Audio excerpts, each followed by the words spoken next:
as big as it can be. The end. Thank you for watching. See you in the next video. I'm gonna go grab lunch. That was really easy.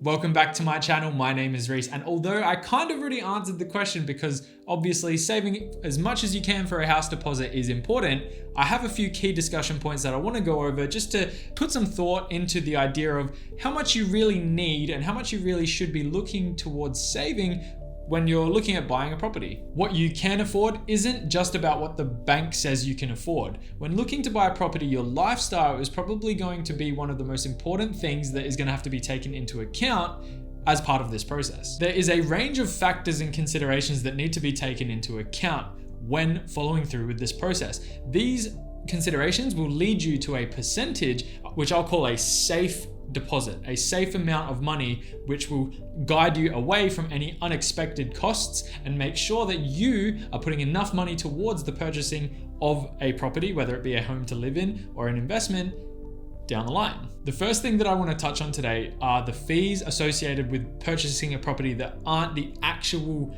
component of buying the house. So if your house is $400,000, that's the value of the house. That's the money you're putting towards the house. I'm talking about all the other fees, the unexpected fees, the upfront fees, and the government fees, which you may not be considering, that you do need to consider as part of your overall deposit. I know plenty of people who have told me that they're getting close, if not reached that 20% deposit mark, which is the safe spot or the sweet spot, which I'll go into a little bit more in a minute. But I've heard people say, we're at the 20% mark, hooray. And in actual fact, they hadn't considered a few of the expenses I'm about to go through and a few of the fees that I'm about to go through, where it actually kind of brought their deposit down to closer to 14%, introducing other fees, which again, I'm going to go into in a minute, and it caught them off guard. Now, I'm just going to list them off to keep it simple. I have made videos on some of these topics that I'm about to list, and I will link the relevant ones in the description below.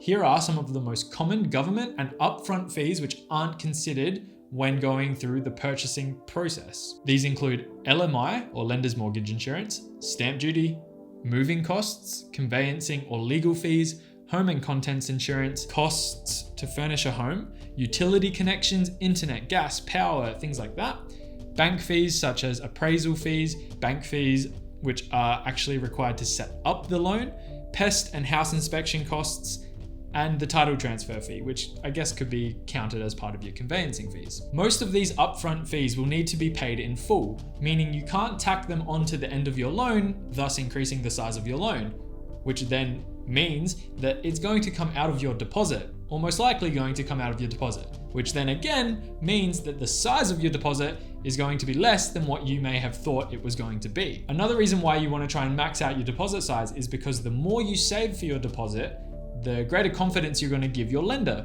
And what's going to result from this is your lender is going to be, like I said, more confident in your ability to repay that loan. Therefore, your likelihood of your loan being approved is going to increase. Obviously, the more you save for a deposit means the less you're going to have to borrow from the bank in order to purchase that property.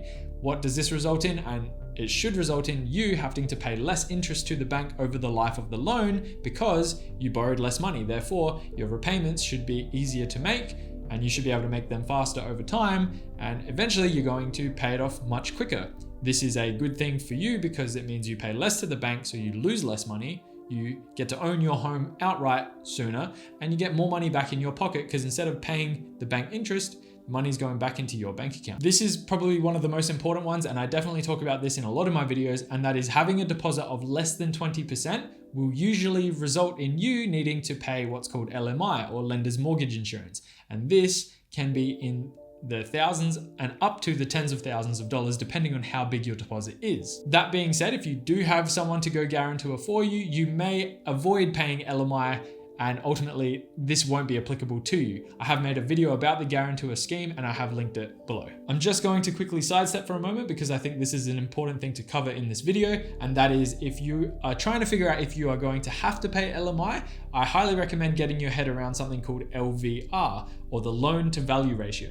This piece of information is quite useful in determining whether or not you're going to have to pay LMI, and it will definitely give you a rough estimation just from your own calculation ability. Now, I have also made a video on this topic and I have linked it in the description below as a resource for you. As obvious as it is, the 20% mark is really where it starts to get easier for you, the buyer, because you start to avoid things like LMI payments, and you have a little bit of a buffer, or we'll call it a little bit of equity on the very beginning of you purchasing this property. If you are buying a property of $500,000 and you have a $100,000 deposit, after all your fees are considered, you're in a pretty good spot. You're not borrowing to the maximum that you could because you have a little bit of a buffer, which is that 20% deposit. So in my opinion, aim for 20% as a minimum or as close as possible. And then obviously if you've already hit that 20% mark, reach for the stars. Overall, I highly encourage you to do as much research into this process as possible. Buying a property is a complex process. There are a lot of steps and a lot of considerations to be made. Coming out of this video, I would highly recommend understanding LVR, or the loan to value ratio, and LMI, lender's mortgage insurance, because those two things completely and utterly relate to your deposit. So make sure you understand them. And then on top of that, understand all of the potential and definite upfront fees, government fees, and any unexpected fees which could be thrown your way when going through the process of buying a property. And that's pretty much it for this video. There's a few steps for you leading out of it. I hope that this video was useful and insightful. If you did enjoy it, please consider liking and subscribing. And as always, I will see you in the next one.